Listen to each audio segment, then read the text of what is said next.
Hello everyone, welcome to Next IS. I am Raj Rai. Today we will be discussing about the social issue question which appeared in recently conducted Civil Service Mains Examination GS Paper 1. Now, before we start discussion on the topics which appeared in the examination, first let us see the basically type of or the nature of the question which are asked. If you analyze from a bird eye perspective the questions which are from social issue, UPSC at least refrain from having any surprises in social issue topic and followed the pattern which it is following since last 5-6 years, that is asking questions from social issue which are approximately 6 to 7 in number. And this year also UPSC did not disappoint us. UPSC asked 6 questions from social issue topic which is mainly formed from the amalgamation of your social issue topics and current affairs. Again, when you see these questions, if you have a basic understanding related to the topic or basic understanding related to the syllabus of social issue, you can easily address the concerns of the question in fairly lucid and logical manner. So, having said that, let's start our discussion on social issue questions. The first question which appeared in examination, which is your question number 9, says examine the uniqueness of tribal knowledge system when compared with mainstream knowledge and cultural system. So again, let's first try to understand the demand of the question. What is the question demands? Again, the question here refers to examination. So whenever we examine something, again we have to analyze, we have to look carefully into some detail about a particular topic which is being asked. So here there is a question regarding examination of tribal knowledge system, and again this knowledge system need to be examined vis-a-vis mainstream knowledge as well as cultural system. So first let's see what is the meaning of knowledge, what basically a layman would understand from the knowledge. Knowledge is something which we get when we are basically going to process certain information or data. Again, if I have to say it or rephrase it in other words, I would convey that knowledge is all about our understanding and skills which are gained through learning. Now, what is about tribal knowledge? What do we call basically a tribal knowledge? Kya hai tribal knowledge? So again, tribal knowledge is followed, those knowledge which is being followed by the tribal community of India. As you must be knowing that tribe is present in India in a diverse form. Indian tribals are not just multilingual, they are multiracial, multicultural, and one can safely assume that because of this diversity, they have accumulated huge basically knowledge, compiled huge knowledge based on their observation. So again, if we have to characterize the tribal knowledge vis-a-vis mainstream knowledge and cultural system, again in this question we will analyze it in two parts. In one part we will find out some of the limitation or some of the basically aspect of tribal knowledge in comparison to mainstream knowledge, how it is good, how it is decent, how it is bad, and then we will be trying to analyze how tribal knowledge is also essential in basically modern science, right? So first let's see how tribal knowledge is different vis-a-vis mainstream knowledge and cultural system. Again, it is said that tribal knowledge is mostly considered as unexamined and unscrutinized under the scientific lenses. Mostly you see tribal knowledge is based on centuries of observation and it is transferred from one generation to another through folklores, through basically stories, through any kinds of legend. On the other hand, if you see the mainstream knowledge or cultural knowledge, you will find that most of the cultural system and mainstream knowledge are verified, or if they are having some limitation, they are having a characteristic of self-correction. Just to give an example, there is in Andhra Pradesh, Gond community, Pradhan community and many other tribal communities are there who believed that if there is one part of a twig which is carried by the crow in its beak while flying to build the nest is longer from the right side, it means that there will be a good rainfall in the monsoon. अगर किसी basically कौवे के चोंच में जो basically nest बनाने के लिए अगर कोई you can say some twig is there, and if it is basically you can call longer from the righter side, it is assumed that monsoon will be good. Now, what is the way to verify it? That is why it is identified as unverified knowledge which is difficult to scrutinize. Again, आप इसकी जांच नहीं कर सकते.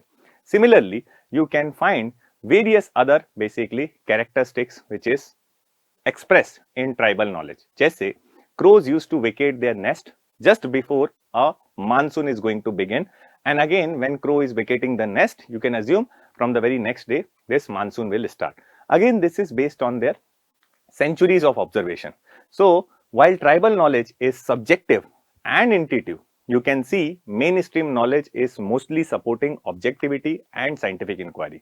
जैसे अभी जो हमने बात किया कि crow will vacate the nest, now it is based on their subjectivity and intuitiveness. May be they have observed and they will carried away from this observation without analyzing it from an objective perspective. So this is another limitation. Another limitation in tribal knowledge is most of the tribal knowledge is based on conjectures or guesswork along with some of the legends and myth created by them. You can see mainstream knowledge and cultural system are based on evidences.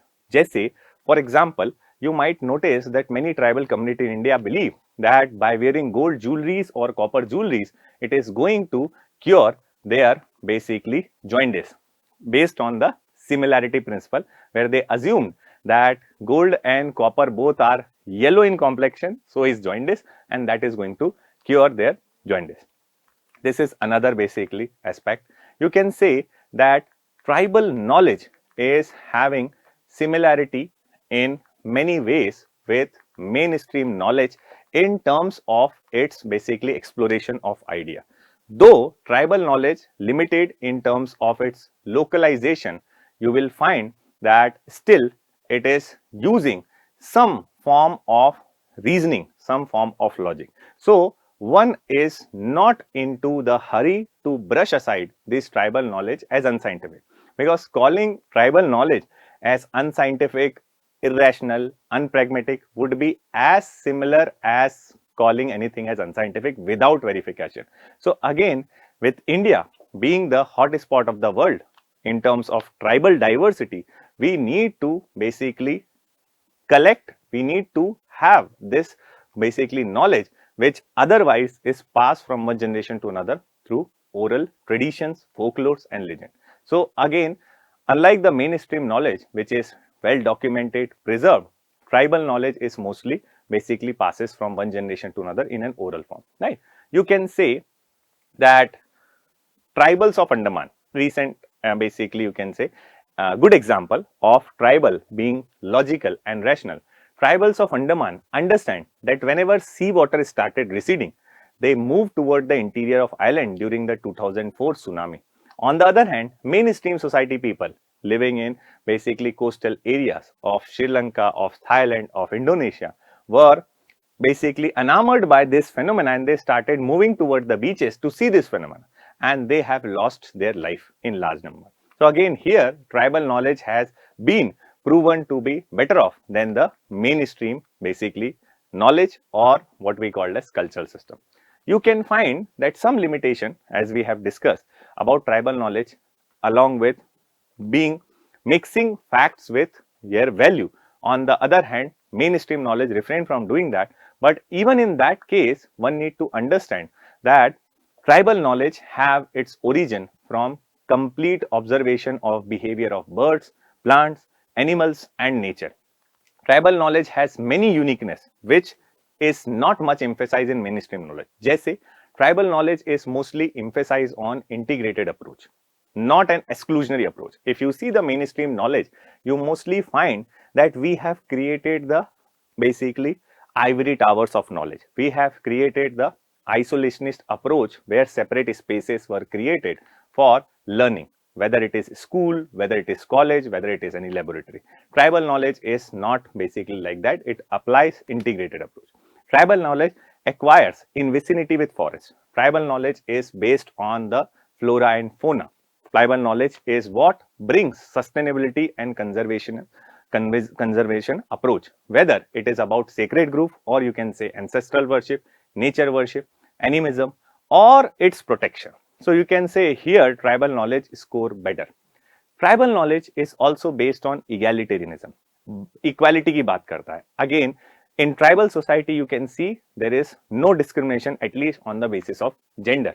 Unlike the mainstream knowledge and cultural system, which knowingly, unknowingly end up being supporting this idea of inequality based on gender.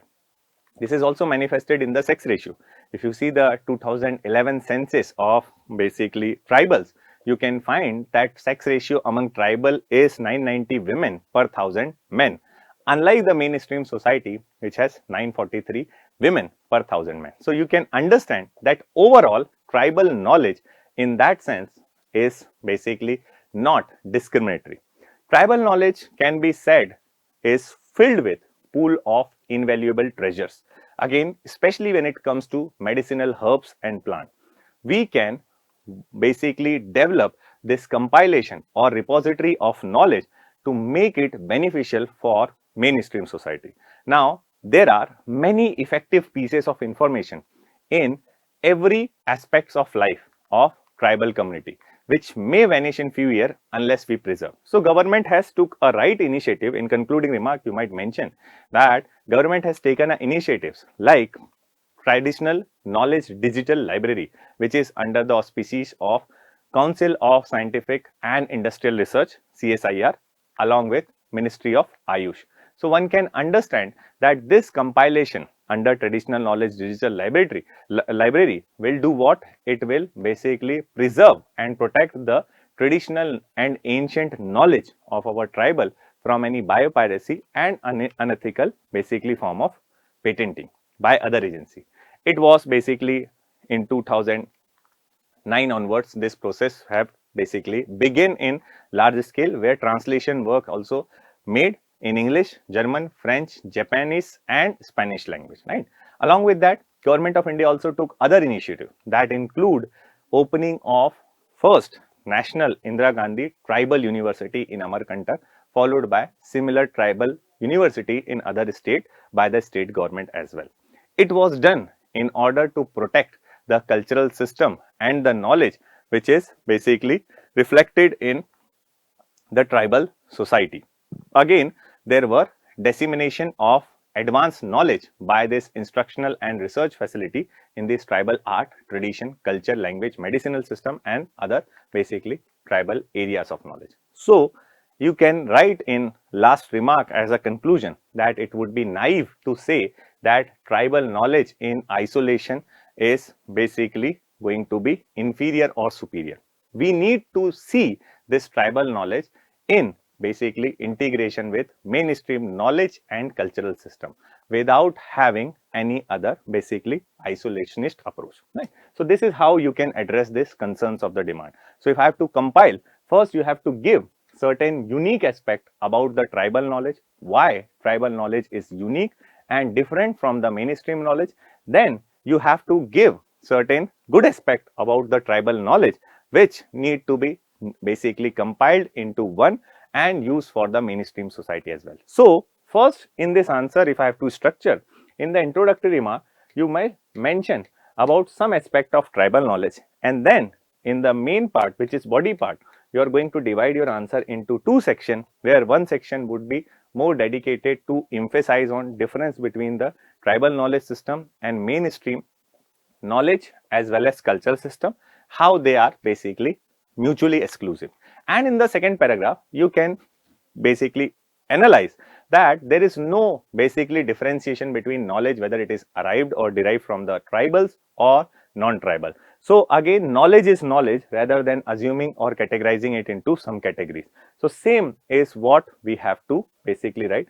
And in conclusion, you can say that knowledge which is based on logic, rationality and which is in consonance with modern science, which is followed by the tribal community, there is no harm in compilation which government is doing under traditional knowledge digital library, along with opening of many universities and research facility for compilation and documentation of this knowledge. So you can mention that in your concluding remark, and that would comprise your entire answer.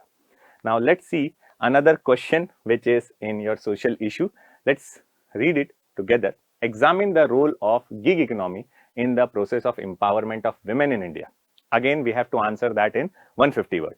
Now, what do we mean by gig economy? So in this question, we have to examine the gig economy first and its impact on the women empowerment. What is basically the role played by gig economy in the women empowerment? So we can say that gig economy is an economy where labor market are characterized by prevalence of short-term contract of freelance work as opposed to the permanent job. Meaning, if I have to say, gig economy consists of those work where your laborers are supposed to be involved in short-term contract and mostly they are freelance worker, not a permanent worker. Here, individual is employed in a transactional manner on time or task based basically work, right? So you are given certain kinds of projects, you are given certain kinds of duration for which you have to supposed to offer your services, and in this the worker will enjoy a lot of flexibility in choosing their working hour. Mostly in gig economy, you will notice that they will be using your basically digital platform to connect the potential basically worker or freelancer to the employers who are looking for such basically services, right? Again, it is jobs in gig economy are temporary. In other words, if I have to compile, job in gig economy are temporary, and again here there is no basically labor law applied. There is no entitlement to a person who is working in a basically gig economy, be it basically your uh, minimum wage, be it your entitlements like insurance facility, provident fund, retirement plans, paid leaves, maternity leaves, and other basically provision. Now, if you have to visualize who are basically the major player in this gig economy, so you can say Ola and Uber, which are the taxi aggregators, you can say, are also one example of gig economy involved in public transport. So they are involved in your public transport.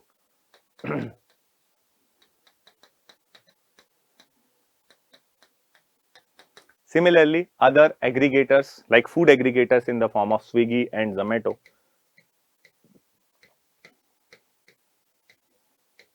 Again, they are identified as a food aggregator. Any restaurant or any person who is willing to start a restaurant can register with them, provided they are being licensed by the local basically government to operate their business.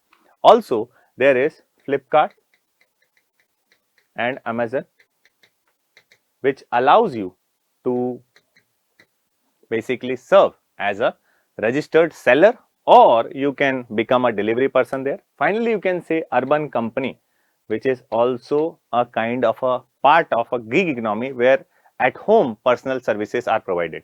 You might have on internet also, there is a website called as freelancer.in, and that is also an example of gig economy. So there are many things which are needed for digital creators and potential client. So freelancer.in provide that platform which basically giving some integration or some connectivity to these both potential basically buyers and sellers, right, into basically their system. Now if you want to design some of the basically logo, some software, some basically system, some programs, you can take the services of freelancer.in. So in overall, you can say that gig economy is that economy which will provide lot of benefits to everyone, and mostly its benefit can be derived by the women employees. How gig economy play a role in processing of empowerment of women? So one can say that during lockdown, it has provided some potential for alternative income. So again, one can say it has a potential to provide alternative source of income.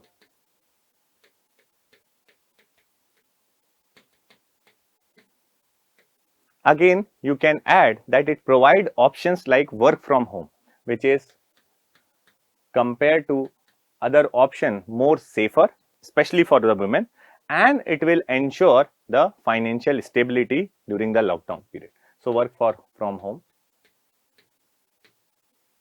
Along with that, you can also say it ensure the balance between the careers as well as the family responsibility. Most of the women are under the dual burden of taking care of the official work as well as their day-to-day work. So gig economy provide them much needed balance between their profession and their personal life. Also, gig economy provide them autonomy and control, especially when they want to work and when they don't want to work. So that is with flexible working hours. Provide flexible working hours.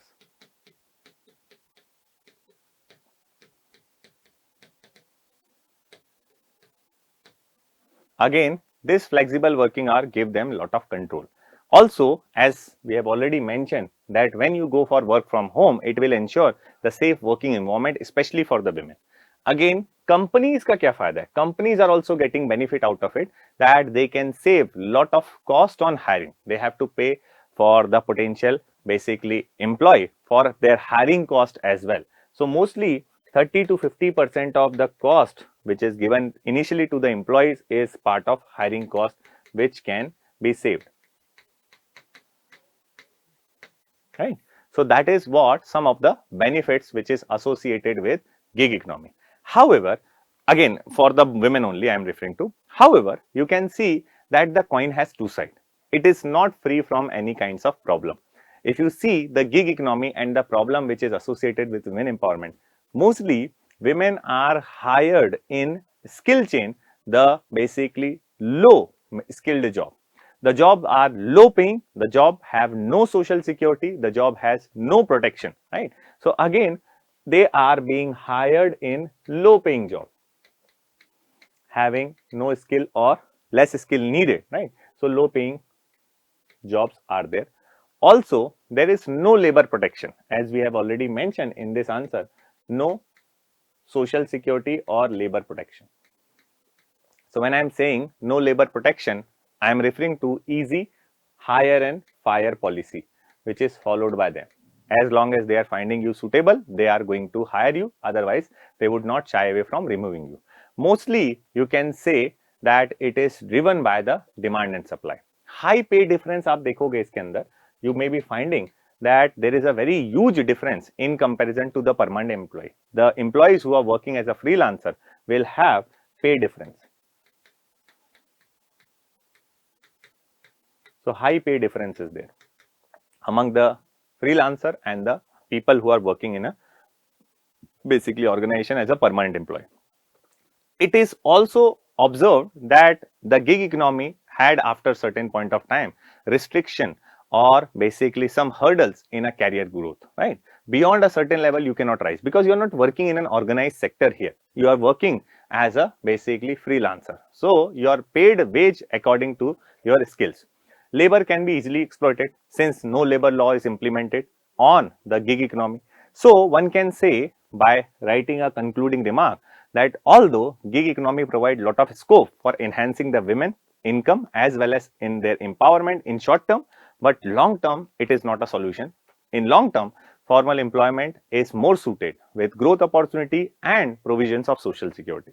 So if government has to basically work in this direction, what they can do best to protect the interest of women is to regularize this kind of employment opportunity so that at least women employees or any employee for that matter would not suffer from exploitation, right? So that way you can pass a concluding remark. So these were the two questions of 10 marker. Let's move to the next question.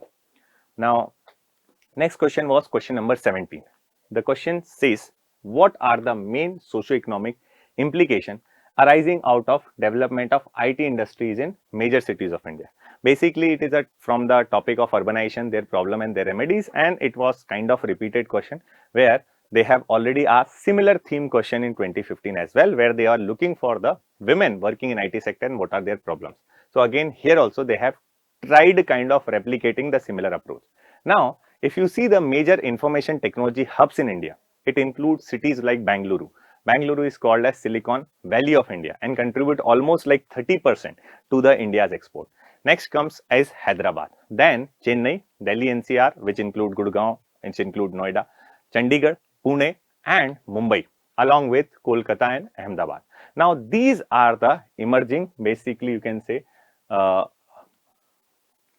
cities which is having thriving information technology industries, right?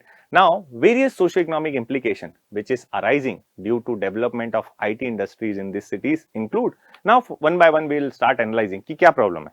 So, what is the good aspect? First, we'll analyze the best part of it, and then we'll criticize the similar aspect, which is limitation, right? So, again, with the creation of these cities, as with the creation of IT infrastructure and development of IT industries in these major cities, it is creating more and more employment opportunity. So, more employment opportunities is created. Now, you can quote the data of NESCOM. What is NESCOM? NESCOM is National Association of Software and Services Company. That is basically a NGO kind of organization for technology related firms. You can say that in its report of 2021, so 2021, again it titled The New World, the Future is Virtual. In that, it says that this year, financial year 2020, there will be an expectation of 1,38,000 new hiring. Sorry, in the year 2021. So, you can say that this is post-pandemic recovery year, and in that it is basically quite good in terms of number. Second, you can see as a socio-economic basically implication which is arising due to development of IT industry in major city is migration. Now, migration is happening in large number in that manner that these cities will provide lot of employment opportunity. These cities will become hub of startup which will attract large number of skilled youth from different parts of the country, right? Third good aspect you might call as it has improved the women participation. Public participation of women in terms of their employment is rising. Mostly, if you believe the data of NESCOM only, it is indicating that more than 30% of employees working in IT sectors are women. Also, it has resulted into development of cosmopolitanism in the cities.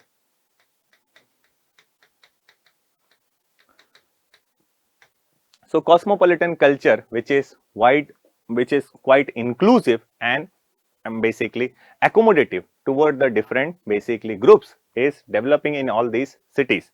Also, you can see the clear improvement in the infrastructure.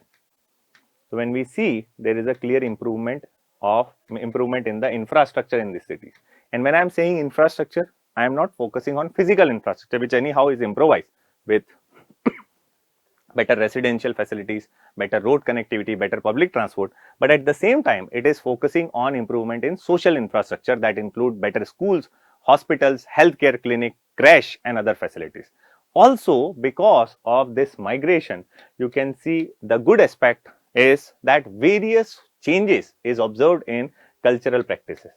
Now, in sociology, we study these phenomena in much detail, but for social issue, you have to just give a passing reference to these phenomena. Jaise, you are finding that there is a increased disintegration of basically nuclear joint families. In these cities, rarely you will find joint family. In place of joint families, extended families are rising. Extended families like both husband and wife are working. Who will take care of children? So, they will call upon their parents. Either of their parents would be residing with them. This family is an extended family. Also, with this, there is rise in the consumerism. Consumerism is part of basically your purchasing habit, and because of more and more money circulated in the economy because of new employment opportunity, people used to spend this and creating consumerism. You can clearly see changes in the food behavior where large number of fast food outlet chain are also rising. That is what we call as McDonaldization. Dressing pattern is also being modified under basically the influence of cosmopolitanism. So, there are so many basically changes on its socio-economic basically nature of the cities that also is reflected in terms of basically development as an IT hub.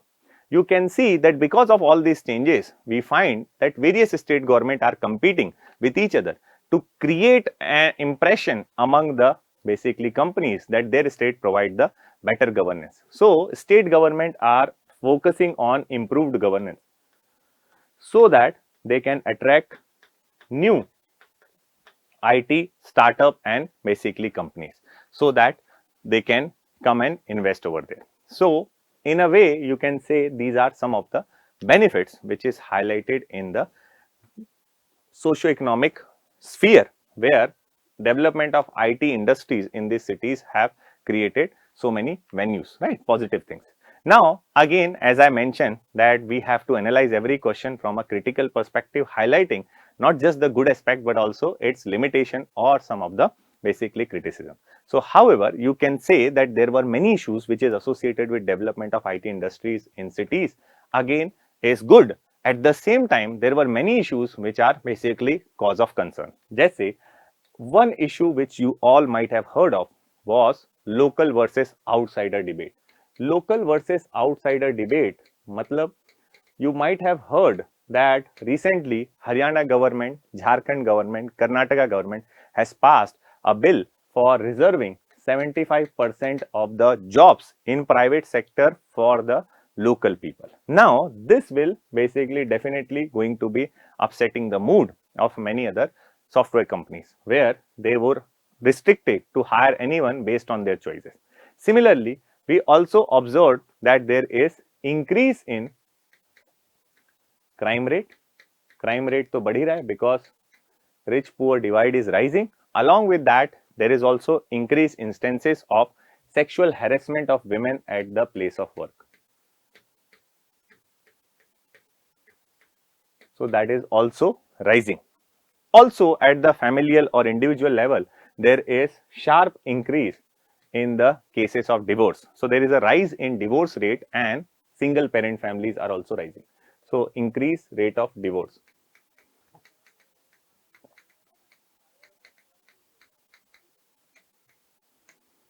Also, you can say that because of rapid migration, it is creating undue pressure on the city infrastructure, which will increase the real estate prices. So if you see these cities in India, their real estate sector is booming, where you will have large number of basically apartments available on rent with a very high rent prices, which is unaffordable.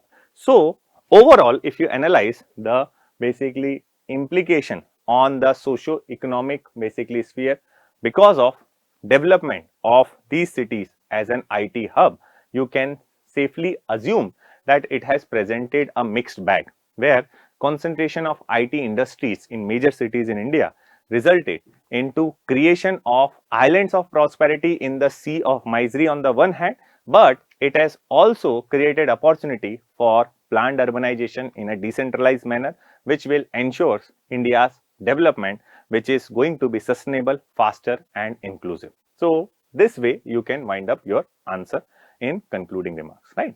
Now moving on to next question. Next question says, discuss the main objective of population education and point out the measures to achieve them in India in detail. So what are the main objective of population education?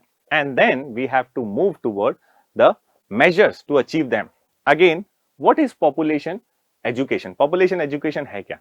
So in our topic of population and associated issue, we discuss in detail about the various policies implemented by Government of India and various theories which is associated with population. So what is population education?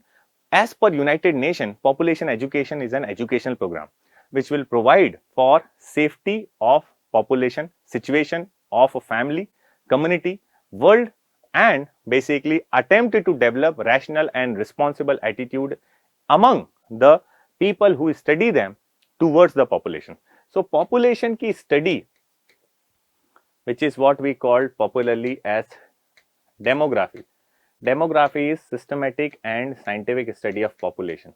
So making people aware about the demography. Demography meaning systematic and scientific study of population. So here population education attempt to create a sense of awareness, to create a sense of understanding, to create a sense of rational and responsible attitude among the people who study that toward the population, how population at any place rises, how population basically is directly related to the growth rate in that particular region or particular society. So that is what we understood from the definition of population education.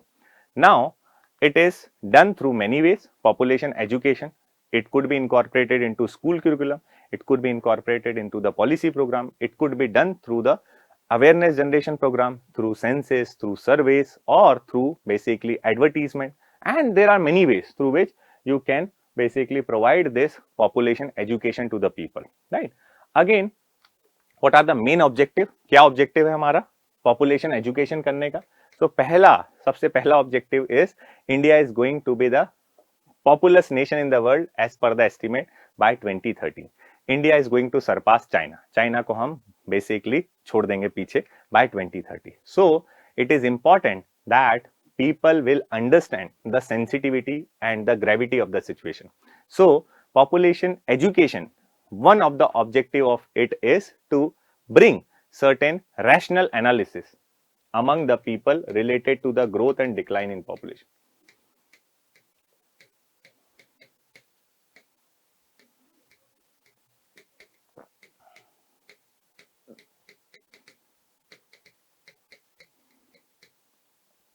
Also, in a basically democratic society, it makes people understand about population and its role in national growth and economic development. So again, role of population, ये एक और objective है, role of population in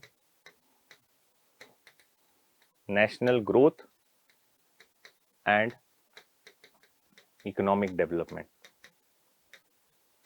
right?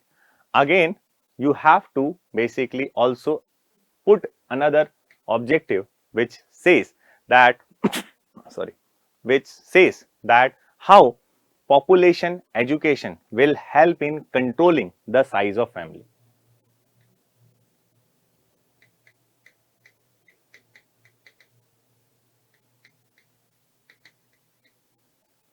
To help in controlling the family size. Now, average family size as per various estimate is 5 in India. We want to reduce it to at least 4 to basically realize the replacement level, right? We'll be discussing that shortly. It will generate awareness. एक और objective क्या है? Awareness generation. हम पढ़ क्यों रहे हैं population के बारे में? पॉपुलेशन एजुकेशन क्यों कर रहे हैं? To generate awareness among the people about various issues concerning population. So under this population, government is promoting various basically facilities to the people that can be easily availed. But as long as they are not aware, they would not able to utilize these facilities. That including providing the artificial means, that is contraceptives and its usage, that include facilities like sterilization, that include other basically awareness generation basically plans, that include increase in the more and more basically uses of contraceptives, right? Contraceptive uses, which was so far unmet, need to be met. Again, your facilities which is legalized after 1971, abortion which is no more an illegal after 1971, and 2021 government proposed to increase the time duration until which you can abort your fetus, right? So various things which we can incorporate under this idea of awareness generation. Women education is also part of that, right? So all these things we are going to follow. Again, we will add to one more objective, that the implementation of population policy in letter and spirit. India became the first country, many of you might be surprised, but that is a fact, that India was the first country in the world in 1952 to propose a state sponsored family planning program, which make it basically the first country which has promoted the population policy. Again, in 1976, there was the first national population policy passed during the time of emergency, for which it was very criticized, using the basically coercive measure for sterilization. So, in 2000, we have passed the population policy with a well-defined immediate, medium-term and long-term objective. Again, under this population education, we wanted to ensure that whatever objectives are prescribed in the population policies are followed in letter and spirit.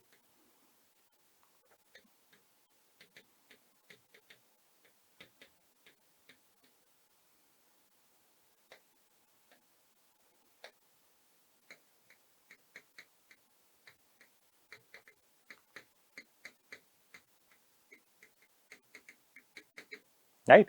Then, what are the measures which we can adopt for achieving the objective? ये सारे objective हैं. These are the tall claims which we want to achieve. Tall claims including reducing IMR rate to 30 per thousand, reducing MMR rate to basically less than 100. Again, more and more universalization of education, and all these are part and parcel of your population education. But how you are going to achieve it? So, one such basically way to achieve this is creation of basically awareness generation through rampant advertisement, through innovative slogans like Hum Do Hamare Do. Similar kinds of slogan you may find in many village panchayat also. Again, some kind of basically slogans like to encourage or discourage people for having 2 child, or basically less than 3 child, 2 child, less than 2 child in basically villages, right? To dissuade them to have more than 2 child, right? So that kind of slogans like Hum Do Hamare Do bacche hai meethi kheer and all that, right? So that campaigning would be done. Then second way through which we can make this population education program achieve its goal is to ensure the introduction of education, population education in school curriculum, especially introduction of sex education in the school curriculum. Remember, ignorance is the cause of fear, and in India, sex education has a lot of stigma or taboo attached with it, which led to no introduction of population education or sex education in the school curriculum, resulting into lot of people remain unaware, lot of people remain uninformed, and due to that, they are very much concerned about these kinds of things. So there is a need which is to incorporate this kind of education in the school curriculum. Third is strictly implementing the population policy. Now, if you follow the population policy, you will be surprised to know that population policy had a target to achieve. Population policy was having a target to achieve in 2010 only. This population policy was passed in 2000, and after 10 years, it was having a target to achieve replacement level. Now, replacement level meaning when every women of 15 to 49 year age group of reproductive age will have either 2.1 children or basically lesser. So again, replacement level is when every women have basically on an average 2.1 number of average children, right? So this is something which is what our objective was. We have long back missed this objective because at that point of time, our basically fertility rate, which is what we expected to achieve the replacement level, was far away from that. It was more than 2.4 at that point of time. Currently, as per various estimate, and if you believe on National Family Health Survey 5, it proposes that it basically suggests that we have already reached to the replacement level of the fertility rate. So this is a good sign, you can say. So this is one. Second thing you can say, sorry, this was third one. So you can say fourth thing which will be following is your encouraging people to basically focus on the reproductive health. Hold on for a second. Encouraging people to have reproductive health and emphasis on having a safe basically health rather than going aggressively for the population control, right? So again, encouragement toward reproductive health. Right. Also, we can involve the civil society, NGOs and other organizations under this to make this process inclusive and acceptable to everyone. Right. So, these are the things which we can adopt as a measure to implement the objective of population education. Right. Recent initiative you can say where government proposes to increase the age of marriage among the girls irrespective of their religion or caste, overcoming the personal law is something which is in the similar direction. Because if a girl marry at a higher age compared to a girl married at a lower age, the girl which is or who is married at the higher age will have lesser chances to have more children, right? So again, this is what we are going to follow. So when you are going to write the concluding remark, you may mention that India is earmarked to basically bypass China by 2030, and that is going to create lot of basically issues for India.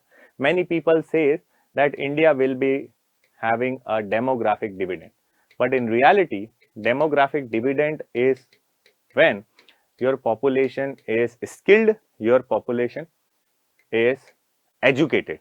In a country where we are having 74% of literacy rate, that indicate that more than 25% of population is still literate, and again functional literacy is much lesser. You cannot expect this to be a demographic dividend, rather it would be a kind of demographic disaster if it is unchecked, and it will have many problems. The north-south divide between the states of India, then resource distribution, all is going to get haywire. So it is important that we channelize basically the population education objective and its implementation into the development process, so that population education will become not just a slogan, rather it has basically become part of reality. So that way you can write the concluding remark. Right. Now 19th question. Next question, which is 19th one, which is about cryptocurrency.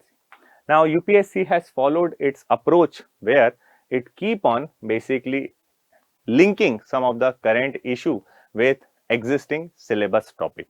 So cryptocurrency was in news. What UPSC did, it linked it with global society. So in globalization we study what are the impact of globalization on Indian society. It is somewhat related to that aspect only. Okay, what would be the effect of cryptocurrency on the global as well as Indian society?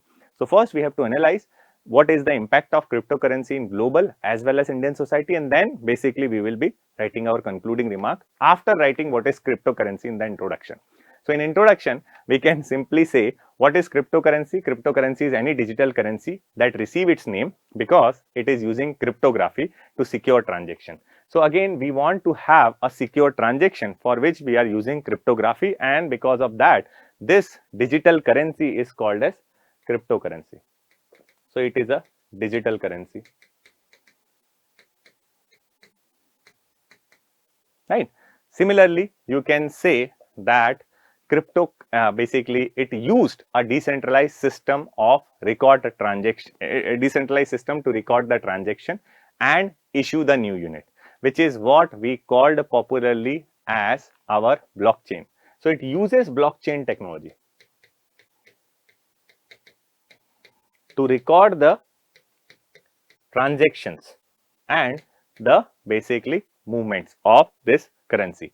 This is a kind of a public ledger which is maintained by the currency holder. जिसके पास भी currency होगी, that is going to basically maintain this ledger. Now, popular example of cryptocurrency is Bitcoin, which was the first currency in the form of cryptocurrency. Right? It is launched in 2009 by a basically person or basically an alias name Satoshi Nakamoto, right? So again, Satoshi Nakamoto is basically again nobody knows whether it is a real name or that is a fictitious name, right? Then followed by Ethereum and other basically cryptocurrencies. Now we will see what is the impact of cryptocurrency on global society. So first and foremost, you can safely conclude and assume that it will change the way people engage into transaction, people engage into monetary exchange, right, or engage into transaction. So it will revolutionize the monetary transaction or the transaction and the exchange happen between the people. Revolutionize the transaction, you may consider one of the impact you can see. So currently you are using the basically currency which is issued by your central bank of a country. It has certain legitimacy. Here you are using a decentralized basically medium of exchange. So that will revolutionize how people will engage into transaction or exchange, right? Also, it has the potential to integrate what? Integrate the global economy with the help of this digital currency. So imagine there is no government which is regulating it. You need not to pay any basically charges for conversion. If every country started legitimizing this, you can understand that it will freed the monopoly of central bankings and the various banks who unnecessarily create hurdle in the global economy and global economic transaction, right? Also, you can say that it take away the sovereign power which is assigned to many of the countries' central bank to issue the currency, right? So again, it will basically take away the sovereign power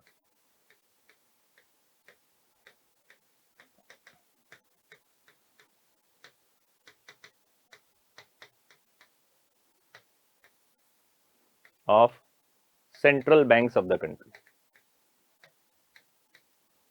So central banks जो हैं country के उनकी sovereign power to issue a currency is going to be basically taken away if Bitcoin become basically a legal tender. You can also say that it has fastened the process of transaction without any conversion charges or without any hurdle in transfer from one country to another, right? So again, it is a cheaper and faster way of having basically transaction,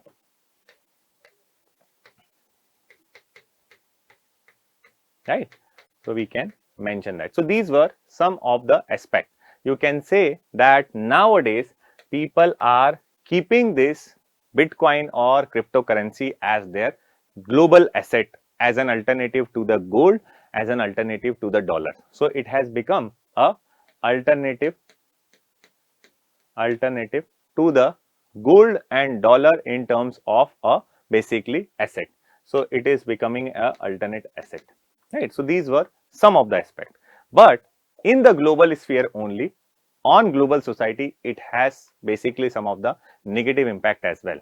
It is not free from its adverse impact. जैसे we find that there is virtual Ponzi schemes which are running under the name of cryptocurrency. So these virtual Ponzi schemes, जो pyramid schemes type होती हैं, that is basically also followed in cryptocurrency. So that is also one thing. Then there is easier.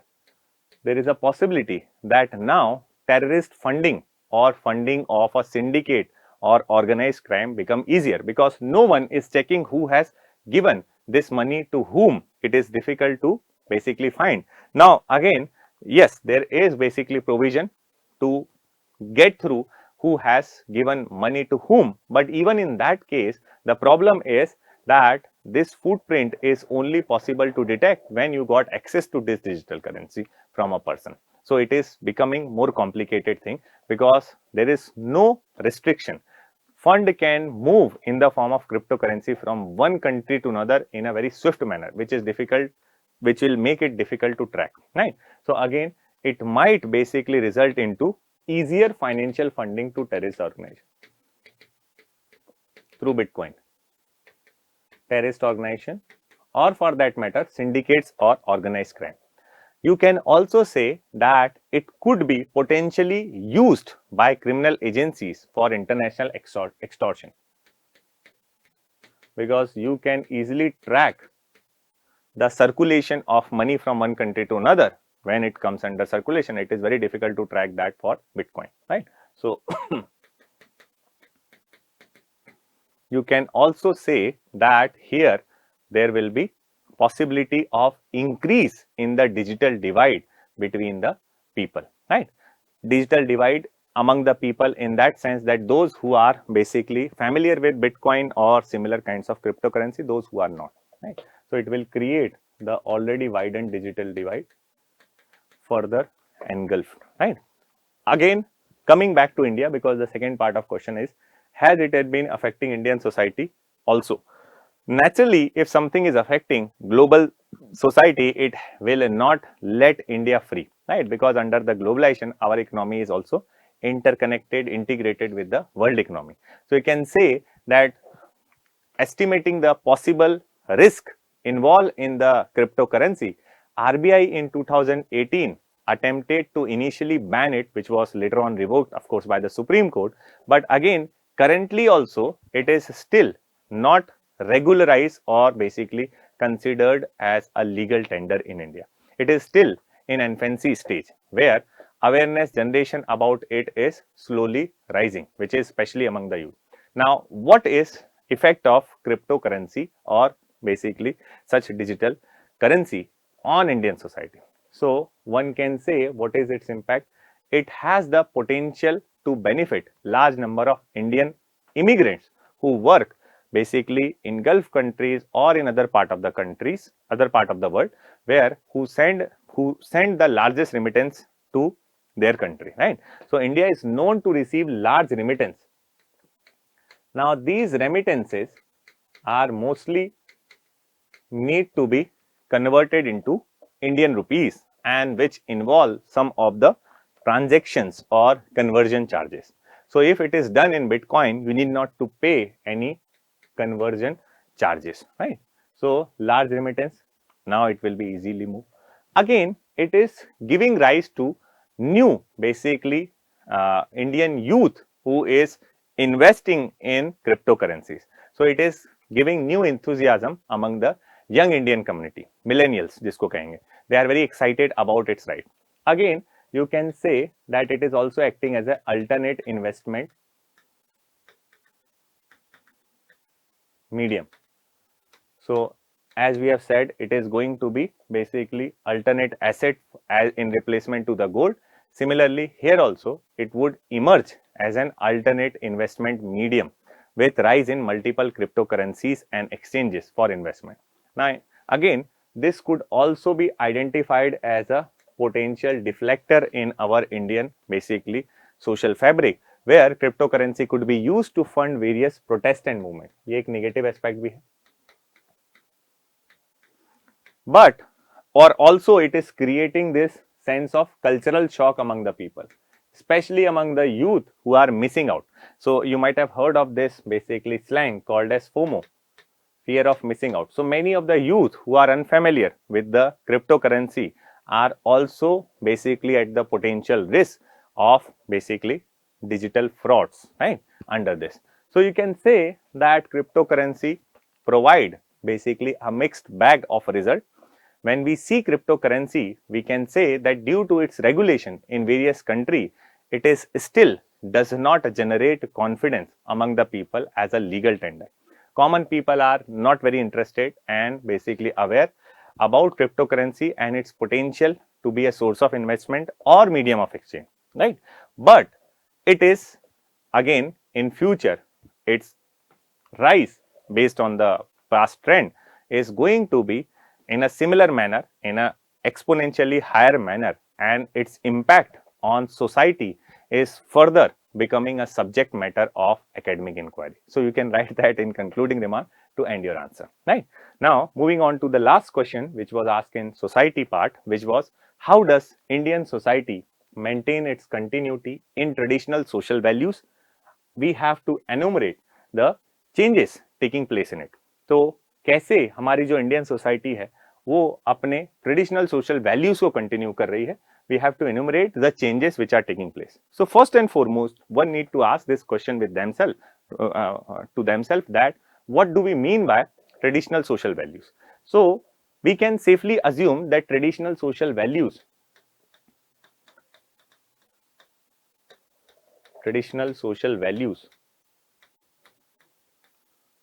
are those values which have existed for long time without changing, which has existed for long time. Tradition का मतलब होता है परंपरा, परंपरा मतलब जो generation after generation continued है. So traditional social value are those values which have existed without much change. Now, you can categorize these traditional social values into various categories. जैसे इसके अंदर you can bring basically values like intellectual traditional values. Again, that might include reflection, critical thinking, which is highlighted in Charvaka school, which is reflected in reasoning and judgment, which is highlighted in Nyaya Vaisheshik school. This is also associated with curiosity, resourcefulness, open-mindedness, and wisdom. All these are part and parcel of intellectual, basically social values. There is also cultural values. Cultural value in the form of collectivism, non-violence, brotherhood.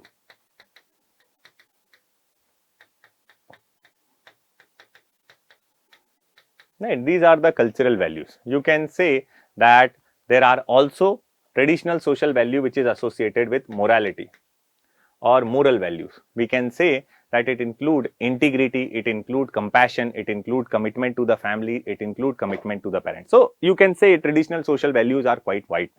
Now, question is, how does Indian society maintain continuity in the traditional social value? Traditional social value में continuity कैसे maintain करता है? So again, we can directly jump to the question by defining traditional social value. What do we mean by that? Its typification, and then how Indian society maintain its continuity. So we have various institutions. Primary among them is institution of family. Through family, we have learned large basically values in our childhood through socialization. So this has been one of the instrumental way to pass these values generation after generation. So again, many of the traditional values like non-violence, like collectivism, like respect for the elders, all these societal values, inclusiveness, compassion, again critical thinking, all are passed from one generation to another through the family. Similarly, we found that there were various religious institutions which are using scripture recitation, which are using organized fairs, and it is also involved in various kinds of social activities to spread the message of social values, traditional social values, right, through these activities. So religious institution कह लीजिए, this is another way through which Indian society ensured its continuity. Along with that, we can also find that there are many folklores, जो किवंदितियां हैं, legends हैं, plays हैं. All these are also instrumental in its continuity of traditional social value. So folklores, legends, and your basically various kinds of play. जैसे for example, most of the people are not familiar with Ramayana, but they are definitely familiar with Ram Leelas, which are organized in the form of which is organized in the form of play in various part of the country. Again, here you are basically involving about various aspect of basically characteristics of Ramayana without actually going on reading, and it is quite good for even the illiterate population to imbibe this value of Ramayana without actually reading it. Similarly, there was Ras Leelas. Again, under this Ras Leelas, you have several Vaishnavite poets who have written innumerable songs of devotion pertaining to Radha and Krishna. Lord Krishna is center of basically Ras Leela and his love stories, again with Radha and other basically you can say gopis, right? So this is also one. You can also say Mughal tamashas. Tamashas are nothing but a kind of a play only, which is usually multilingual, performed with dance and dialogues using various languages like Persian, Urdu, and Hindi languages. It was actually inspired by the Marathas who were ruling over the various part, and it was a satirical, basically, way of mocking the Mughals. Right? Then you can say Indian villages are also responsible in ensuring this continuity. If you see the idea of villages in India, they constitute a self-sufficient autonomous unit, which is referred as village republic. So, self-sufficient autonomous unit indicating that villages are not changing much. And since they are not changing much, the traditional social values which is followed in those villages remain intact. Along with that, you can also add some more examples like educational institutions, which are gurukuls. Again, you can say various sages who keep on roaming around basically the country, embodying the highest ideals and credited for demonstrating the reality of spiritual awareness. So again, Shankaracharya roam around entire country and established 4 mathas.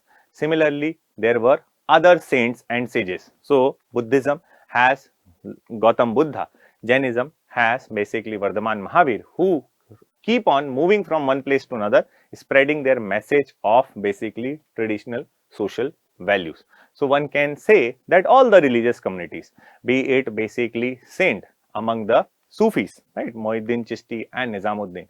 Similarly, be it saint among the Hindus, that include Shankaracharya, Ramanuja and other basically saints, that include the basically saints among Sikhism, Guru Nanak Dev Ji and other, right. So these saints have adopted a simple measures to explain the basically, you can say, to explain the tough spiritual ideas in a very simplistic manner, and they have ensured that there is imbibe of spirituality, again emphasis on basically non-material aspect rather than material aspect, and peaceful coexistence over the aggressive domination. So all these things were imbibed by the people under the company of these saints and sages.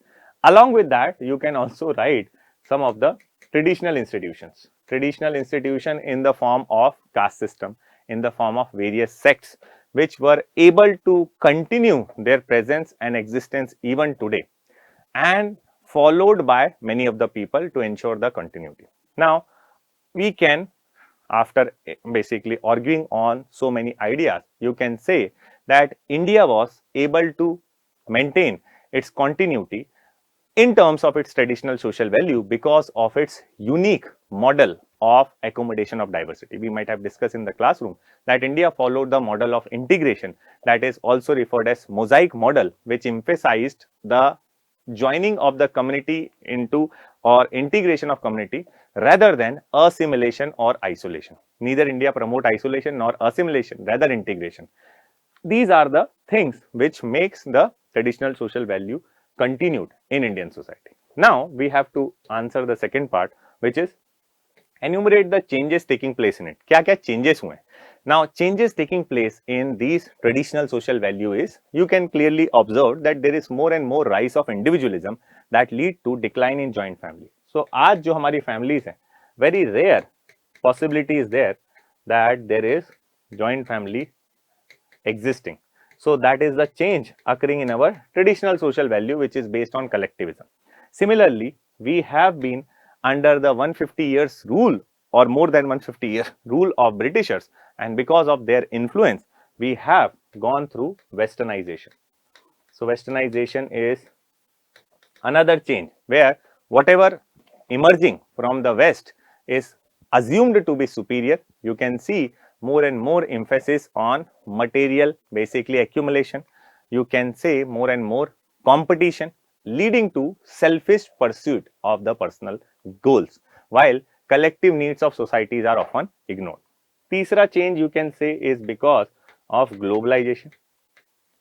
So globalization is bringing rapid change into the Indian society, whether it comes to the marriage, whether it comes to the following of religion, whether it comes to your lifestyle, all are going to be impacted, which include impacting our traditional social values. Then comes your urbanization. Rapid urbanization is also one of the, you can say, reason for changes taking place in our traditional social value.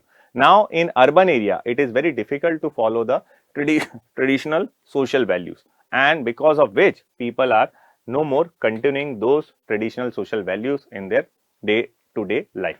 Then you can also give credit to the digital revolution. Now digital revolution has made the world a global village, and in this global village you cannot remain untouched from any of the country's value system, and because of this there is fast changing in the cultural aspect, which is material culture, and slow change in the non-material culture. That is what sociologist Ogburn has called as cultural lag. So because of exposure to the digital basically world, people are rapidly changing because things are not remaining in isolation at one part. Anything occurring in any corner of the world is spread like a wildfire in terms of news, in terms of absorption in other part of world as well. And this is also bringing some change, right? Also, you can clearly vouch that there is a less basically interest among the youth to emphasize on the customary and the personal laws. So many of the customary personal laws followed by Muslim community, Christian community, Parsi community are now not emphasized by their own basically members, and they are more promoting the use of civil laws, right? So that is also basically reflecting the change in their mindset and temperament toward the traditional social value. They are no more ready to continue to follow these traditional social values, right? So having argued on those dimensions, you can write your concluding remark that you can say in this way Indian society is maintaining a unique blend of change and continuity on various traditional social values, where these social values which are compatible with the modernity persisting, those social values which are compatible with rationality sustain, but many other social values are going to basically wipe out. So social values like Vasudhaiva Kutumbakam is still respected. Social values which we learn through yoga, through Surya Namaskar, through basically Ayurveda is still continue because it is compatible with present world, modernity and rationality. But various basically other practices are now on the verge of declining. So that is basically all for today. Hope you learn and got benefited with discussion. Thank you for patient hearing and listening again, and thank you for your time and attention. We will be basically meeting soon with another informative discussion.